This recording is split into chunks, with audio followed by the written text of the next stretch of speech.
you've ever sat down at the piano, started practicing, and thought, ugh, this again, then today's video is going to change that forever, because I'm going to show you a 3-part routine that turns your piano practice into something your brain actually wants to do. And it all works because it uses the same psychology that makes video games and phones addictive, but in a good way. And so by the end of this video, you'll know exactly how to keep your practice interesting every single day. So let's jump in. If you're new here, my name's Jonathan, and welcome to day 3 of our 7-day practice challenge series. Here on this channel, we provide practical tutorials to help you improve at piano faster. So here's the deal. Most people quit piano not because they hate music, but because practice feels repetitive, aimless, and let's be honest, boring.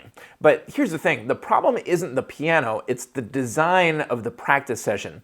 In a great video game or quest, you always know the goal, there's always variety, and the challenge feels just right. And so today we're going to steal that formula for your piano practice. So let's begin with part 1, and that's setting a clear endpoint. We might call this the level goal. In every game, you know exactly what beating the level looks like. You don't just wander around, you're going somewhere specific, you're accomplishing a specific task. And so practice should be exactly the same way. So instead of saying, I'm going to work on this piece, we're going to say specifically, I'm going to play these measures cleanly 10 times in a row. Very specific. The brain loves closure. So when you reach that endpoint, you get that same dopamine hit as finishing a level. As an example, let's say you're a beginner or maybe you're a parent working with your kids on this and you're sitting down with this piece from Piano Adventures Primer and following our advice from day 2's video about setting an appropriate practice goal. You can think, okay, today's goal is to really nail down these first 4 measures, but specifically following part 1 of this process,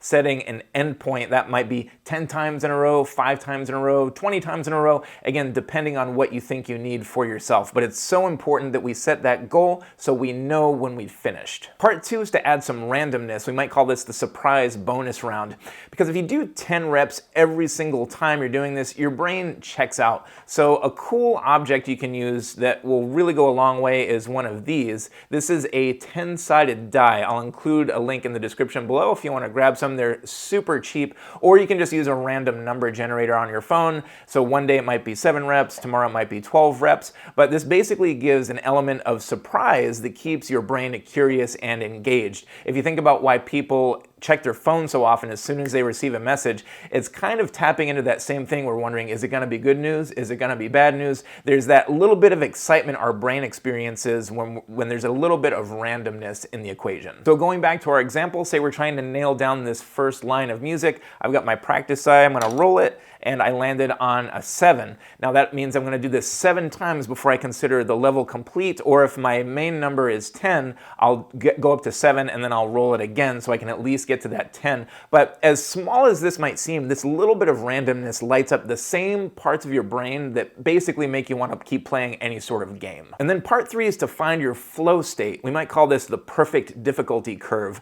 And so if your goal is too easy, you're going to get bored. And if it's too hard, you're going to get frustrated. So the sweet spot is where you're fully focused but not overwhelmed. We're going to call this your flow zone or your flow state. You can do some research on this. You'll find it everywhere. It's huge in productivity spaces, but it's basically getting so keyed in to what you're working on because that difficulty level is so perfect that you basically lose track of time. So you can get there by adjusting the challenge, maybe fewer reps, a slower tempo, a smaller section of music, or if it's too easy, stretching that out a little further. So in our example here, this could go one of 2 ways. If when you roll your die or when you set your goal, if you feel like you're just not getting there, you can change this. So instead of trying to do 4 measures, we're going to back that up and we're just going to try to get 2 measures, again setting that tangible goal so we know the definition of done.